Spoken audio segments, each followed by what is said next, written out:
Bueno, gracias a todos por asistir a este taller, curso de capacitación vinculado a Trato Digno. Mi nombre es Iñaki Regueiro. Mi nombre es Sabino Bazanía. Y formamos parte del Ministerio de Mujeres y Diversidad de la provincia de Buenos Aires. Hoy vamos a hacer referencia a la aplicación al derecho al trato digno. El trato digno es uno de los 3 derechos que contiene la Ley Nacional de Identidad de Género 26.743.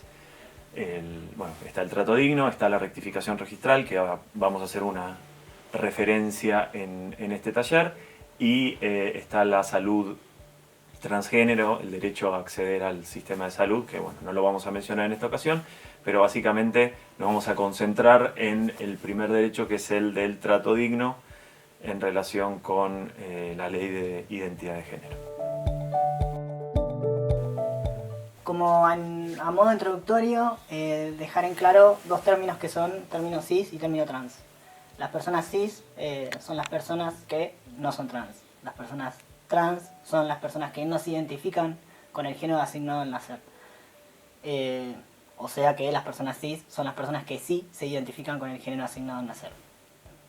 Esto, digamos, esta distinción entre personas cis y trans es importante a nivel pedagógico, digamos, a nivel de explicación, más allá de que las personas estén diciendo o identificándose como cis o trans. Es importante ver esta distinción porque tenemos que activamente contemplar que en una población determinada, tanto internamente en un ámbito de trabajo o externamente cuando hacemos atención al público, pueden haber personas tanto cis como trans que concurran, y para generar un ámbito libre de discriminación, inclusivo, tenemos que contemplar esa posibilidad y actuar en consecuencia. Bueno, uno de los derechos que ampara la ley de identidad de género, que es la rectificación registral, es lo que permite modificar el nombre y el género en el DNI y en otros documentos a los que se haga referencia. Este trámite no es obligatorio para que se respete nuestro nombre y nuestro género elegido. En el DNI, o sea, aclaro, esto puede ser lo que se ve reflejado en el DNI es la F, la M o la X, muy recientemente. Sí, es importante destacar que los derechos de la ley de identidad de género, sea la salud, sea la rectificación registral o sea el trato digno, son autónomos entre sí. Una persona no está obligada, digamos, a modificar su inscripción registral, su partida de nacimiento, su DNI, o a ir al sistema de salud para hacer algún tipo de tratamiento. Son derechos que la persona tiene y quiere o no ejercer según su voluntad. Esto es importante porque a veces se piensa que primero va un derecho, después otro y después otro. No, los derechos de la ley de identidad de género están a disposición de las personas trans para hacer ejercicio de los mismos, si quieren o no, y no es que uno va primero o está condicionado, digamos, el ejercicio de un derecho al otro. Esto es importante tenerlo en cuenta porque dentro del colectivo hay personas que realizaron la rectificación registral y hay personas que no. Y esto es clave a la hora de entender el trato digno, porque la persona que ingrese, por ejemplo, si tenemos una oficina de atención al público, la persona que ingrese puede tener su identidad de género, es decir, su nombre y su género digamos, vividos y sentidos en su documentación o no. Un término muy importante, un concepto muy importante que vamos a abordar es el de los pronombres. ¿Qué son los pronombres? Los pronombres reemplazan al nombre en una oración y denotan el género de la persona. Por ejemplo, el pronombre él denota un género masculino y según el número, digamos, de individuos a los que hagamos referencia, podemos decir él, nosotros, ellos, etc. Lo mismo con femenino, ella, nosotras, ellas, o, y este es un punto importante para tener en cuenta, el género neutro, es decir, lo que a veces se conoce como lenguaje inclusivo, el elle, nosotres, elles, que después vamos a ver, hace referencia hay personas, digamos, no binarias que se identifican con este pronombre neutro o lenguaje inclusivo, como se lo quiera referir. Es importante que entender, digamos, que la asignación de los pronombres depende de cada persona. O sea, no podemos, por la expresión de género, es decir, por la forma de vestirse, los modales, los modismos, perdón, o la forma de, digamos, los accesorios, el largo del pelo, la vestimenta. No podemos asumir que alguien se identifica con un determinado pronombre o no. La forma de garantizar que estamos siendo inclusives en nuestro trato y no estamos vulnerando la ley de identidad de género es preguntarle a la persona con qué pronombres se identifica y nunca asumir. Y ni siquiera asumir en relación con el lenguaje inclusivo o el género neutro, porque a veces se asume que una persona es trans y se utiliza preventivamente, digamos, el género neutro, y eso tampoco está bien, porque esa persona trans quizás se identifica, por ejemplo, con el género femenino, y estamos asumiendo que porque parecería ser una persona trans, habría que usar el género neutro. No, todas esas asociaciones hay que deconstruirlas, hay que no asumir, no presumir nada, sino preguntarle a la persona con qué pronombres te identificas, y de esa manera no hay posibilidad de errarle. Hay dos conceptos que están producidos desde la comunidad trans travesti. Dos conceptos, me refiero a malgenerizar y qué significa el nombre muerto. Primero, malgenerizar significa dirigirse a una persona con el, como comentaba recién Iñaki, con el género con el que no se identifica esa persona a la que estamos dirigiéndonos. Esta acción significa vulnerar el derecho de esta persona, el derecho a ejercer su identidad como corresponde, digamos, como el derecho que tenemos todas las personas. Esto, ¿no? Que suele suceder que por la expresión de género, como lo que acaba de decir Iñaki, nos tratamos a una persona como, o sea, digo, asumimos el género y los pronombres de una persona por esto, ¿no? Por sus apariencias, por sus modismos, por su forma de vestir. Dirigirse a una persona con el pronombre o adjetivos, por ejemplo, o sea, damos el ejemplo que está en la filmina, es, por ejemplo, hay una persona en una sala de espera, la cual no realizó su rectificación registral, y la llamamos diciéndole, ¿estás atendida? Y resulta que es un hombre trans y no se identifica con el pronombre femenino, y esa situación sería una situación de malgenerizar o misgenderiar. Digo, quizás a veces también esta persona o no realizó su rectificación registral o la realizó y no impactó todavía en bases de datos, en el sistema, digo, porque eso suele suceder. Quizás nosotros realizamos nuestra rectificación registral, o sea, digo, cambiamos nuestro DNI de acorde a nuestro género y todavía no impactó en bases de datos que no se actualizaron, digamos. Por eso mismo, quizá puede ser una opción llamar a esta persona o sin denotar un género o llamándola por su apellido directamente, y cuando nos encontramos con la persona preguntarle el nombre y pronombre con el que quiere ser llamada. Sí, esto es importante porque esa situación que a veces no se dimensiona en su gravedad por parte de quien la comete, puede generar del otro lado de la persona que sufre, digamos, esta situación un nivel de afectación, de vulneración de derechos tal, una situación tan incómoda y tan desagradable que la persona no vuelve más a ese lugar. Entonces es un punto muy importante marcar, digamos, esto de preguntar el nombre y el pronombre, no asumir, no juzgar, digamos, en función de la vestimenta o de determinadas cuestiones o de lo que figure, como decía recién Sabino, en la base de datos. Bueno, como figura este nombre o como esta persona me presentó este documento con este nombre, entonces voy a seguir eso. Y no, lo cierto es que hay personas que eligen no realizar la rectificación registral, hay personas que, como decía recién Sabino, la hicieron, pero todavía eso no impactó en todos lados. O no puedan hacerla por una cuestión estructural, digamos, por seguridad, claro, porque se siguen viviendo con sus familias y si hacen un cambio registral son expulsadas de su familia, digo, de su hogar, digo, como hay un montón de cuestiones que atraviesan a la comunidad. ¿sí? O la persona no tiene documentación personal, o no sabe que tiene ese derecho, digamos, hay como distintas cuestiones. Y al momento de preguntar, y este es un punto importante, los pronombres, quizás hasta la propia persona no sepa qué significan los pronombres. En ese caso, se le puede explicar a la persona y dar cuenta de que se necesita saber con qué géneros o con qué género pues, hay que hacer referencia a esa persona. Y no es algo exclusivo para esa persona, sino que se consulta en la generalidad de los casos. O sea, también es importante eso, no solamente preguntar nombre y pronombres a las personas que asumimos que son trans o presumimos que son trans, sino que sea una práctica generalizada. De hecho, en algunas videollamadas actualmente las personas ponen el nombre y entre paréntesis sus pronombres para que todo el mundo sepa que se identifica con ese pronombre o pronombres y no haya que preguntar. Digo, ese es otro ejemplo de cómo también a nivel virtual este tema se está imponiendo, que reiteramos, no es solamente para personas trans, sino también para personas cis, y garantiza que estas situaciones no se den.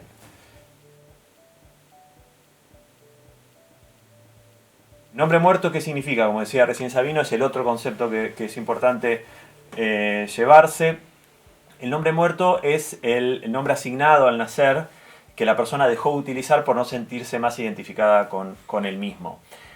Este nombre, fíjense el término, es fuerte, digamos, nombre muerto, y es el término que eligen algunas personas trans para referirse a este concepto, y da cuenta del rechazo, ¿no?, que la persona tiene en relación con este nombre que le asignaron al nacer, y obviamente el trato digno implica evitar esa referencia al nombre muerto. El nombre muerto puede estar en el DNI o en una base de datos, y obviamente no tiene que utilizarse ni para el trato verbal ni para el trato por escrito. Y otra vez, la mejor forma de evitar esta situación en la que se utilice un nombre muerto es preguntarle a la persona tu nombre y los pronombres, ¿no? Tanto si está, perdón, si está presente o si no está presente la persona, digamos, ¿no? Digo, no se tendría que utilizar bajo ningún punto de vista este nombre muerto. Claro. El trato digno está contemplado en la Ley de Identidad de Género 26743, que ya mencionamos en el artículo 12.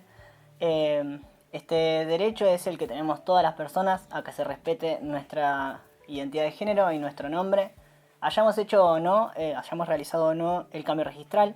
Esto contempla, o sea, este derecho contempla todo trato con una persona, o sea, ya sea verbal o sea escrito, y también lo que significa el acceso a espacios generizados, o sea, separados por género. Por ejemplo, vestuarios, baños, o sea, que la persona puede elegir a qué espacio desea ir.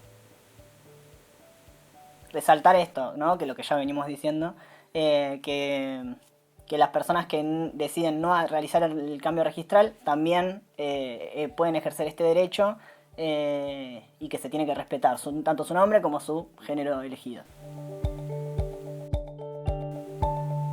Es importante también mencionar que hay algunas personas, muchas personas que no se identifican ni como hombres ni como mujeres. Es el activismo, el movimiento no binario.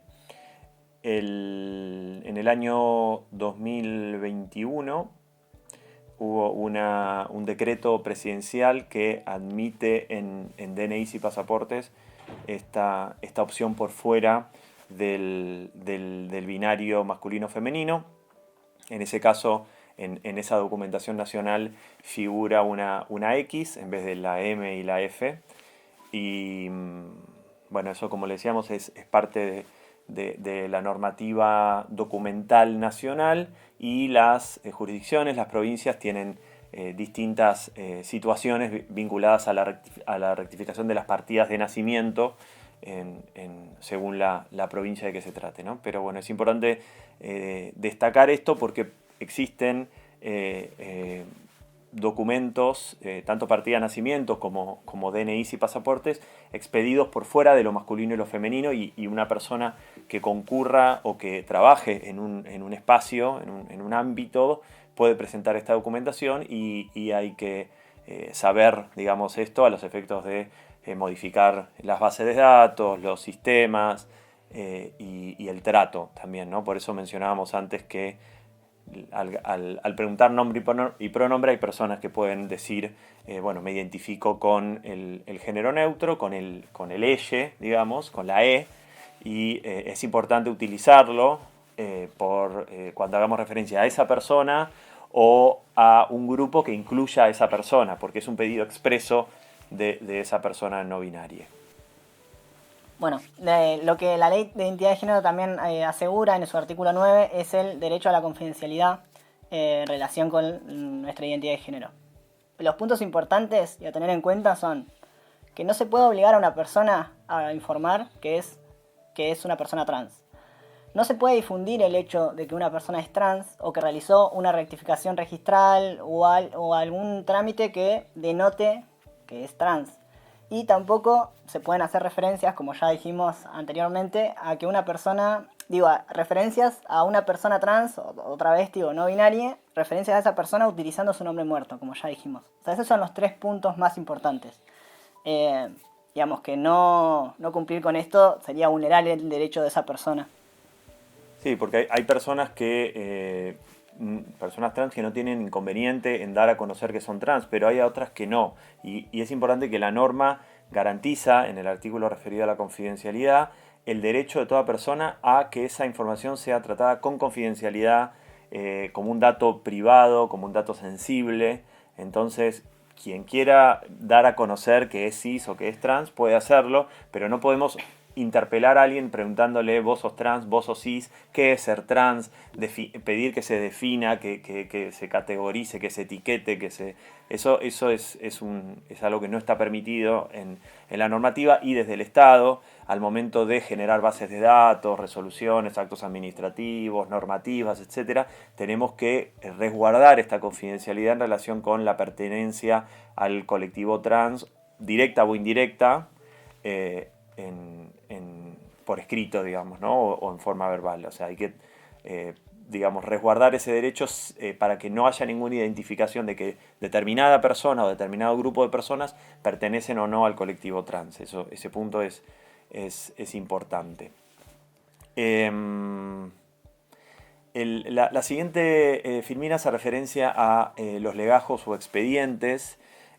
Esto es un punto también importante del artículo 12 de Trato Digno de la Ley de Identidad de Género, en referencia a personas que no hayan realizado la rectificación registral. Y solo si, este es un caso muy especial, ¿no? Estamos hablando de casos que personas que no hayan hecho rectificación y donde sí o sí tengamos que en un legajo puntual identificar a esa persona y registrar datos sobrantes en el DNI, ¿no? Asociar a una persona física que, supónganse, trabaja en un organismo determinado con la información contenida en un DNI que tiene su nombre muerto, etc. Ahí, bueno, en la filmina van a ver un ejemplo, de Maya Rodríguez, una mujer trans con un determinado DNI que nació en una determinada fecha y utiliza un pronombre femenino, ella, pero en su DNI figura su nombre muerto, Ariel, y el género masculino. Obviamente estamos diciendo el nombre muerto porque es un caso hipotético, ¿no? Si fuera un caso real, nunca mencionaríamos el nombre muerto. Pero para graficar es importante que lo mencionemos. Maya concurre a la oficina de personal de este organismo en el que trabaja y pide un cambio en su legajo. Y en ese momento, para que esa voluntad quede, consignada debidamente, se le abre un acta donde ella está dando cuenta de este pedido. Entonces, lo que se haría desde este organismo es hacer las modificaciones en el expediente y solamente en la primera hoja consignar el código que están viendo ahí en la filmina. Es un código alfanumérico, pero lo que van a ver es que lo que prima es el nombre Maya Rodríguez y el sexo femenino. Se elimina cualquier mención a su nombre muerto, pero el código es lo que nos permite hacer esa conexión con esa fotocopia de DNI que, por ejemplo, pueda estar en la segunda hoja de ese legajo, ¿no? Entonces, en cualquier otra sección del expediente no hay referencia ni al código ni obviamente a su nombre muerto, y de esta manera queda salvada, según en virtud de la Ley Nacional de Identidad de Género esta cuestión. Esto es una herramienta que brinda la ley nacional para los casos donde la persona no haya hecho el cambio registral y no obstante haya que hacer un link entre una identidad, un nombre muerto y el nombre y género de elección de la persona. Bueno, y por último, tenemos ciertas recomendaciones para cumplir con el trato digno. Aclarar que la mejor garantía para cumplir con esto es hacer la pregunta o dirigirse a la persona en un entorno de privacidad, digamos, no a viva voz. Aun cuando a la vista esté un formulario en el que contengan ciertos datos, ¿no? Cierto nombre y cierto género, ya que, como mencionamos antes, esta persona pudo haberse autocensurado por razones que desconocemos, pero que están atravesadas por cuestiones específicas que atraviesan a la comunidad travesti trans. Claro, quizá la persona, hay personas que no saben que tienen determinados derechos o que tienen miedo por seguridad de sufrir una situación de violencia o discriminación, entonces prefieren no decir determinadas cuestiones. Entonces el mejor mensaje a transmitir es brindar proactivamente, digamos, la posibilidad de comunicar que este es un ámbito en el cual se respeta el trato digno de todas las personas, cis y trans, y que más allá de lo que la persona acaba de presentar en una documentación, llenado en un formulario, etc., está habilitada a decir cuál es su nombre y su pronombre sin ningún tipo de inconveniente. Y como decía recién Sabino, muchas veces la pregunta es bueno hacerla en un ámbito más privado, digamos, y no en presencia de terceras personas, porque eso también puede generar una censura, ¿no? Sí. Bueno, no realizar distinción entre lo legal y lo registral y lo que la persona expresa, digamos. Lo que nos comunica la persona, su nombre y su género, es con lo que nos vamos a manejar para el trato. Y si a efectos del trámite, o sea, si el trámite así lo necesita, digamos, si necesitamos información contenida en el DNI o partidas, solicitamos directamente esa documentación para volcarla en el trámite. Después, otra cosa importante, no preguntarle a la persona si es trans. Tampoco le pidamos definiciones de conceptos. Y, como ya dijimos anteriormente, no evitar asumir el género de una persona por su expresión de género, o sea, por sus modismos, por su forma de vestir y demás. Y últimas 3 recomendaciones: en un primer contacto, llamar a la persona directamente por su apellido, posteriormente preguntar su nombre y preguntarle con qué pronombre se identifica. Si la persona no sabe qué significan los pronombres, consultarle con qué género, o si directamente preguntarle si quiere que lo llame por él, por ella o por ella. Sí, hacer esta dicotomía, digamos, entre lo legal, lo registral y por otro lado lo autopercibido. De hecho, el término autopercibido lo recomendamos evitarlo, porque no es que existe un nombre autopercibido y un nombre real, o un nombre autopercibido y un nombre. El nombre es el que la persona nos comunique, el género es el que la persona nos comunique, porque en esa expresión está su vivencia, está su sentimiento, y es eso, la identidad de género y la identidad en sentido más amplio, lo que la persona esté transmitiendo. Entonces, evitar, digamos, esa distinción, digamos, entre lo registral, lo legal versus lo autopercibido, o sea, no, ¿cuál es tu nombre? La pregunta, digamos, la respuesta es mucho más simple. ¿Cuál es tu nombre? ¿Con qué pronombre te identificás? Y de esa manera se sortean todas estas cuestiones. Y bueno, eso nos lleva a agradecerles a todos por su atención y bueno, sigamos trabajando por el trato digno de todos. Gracias.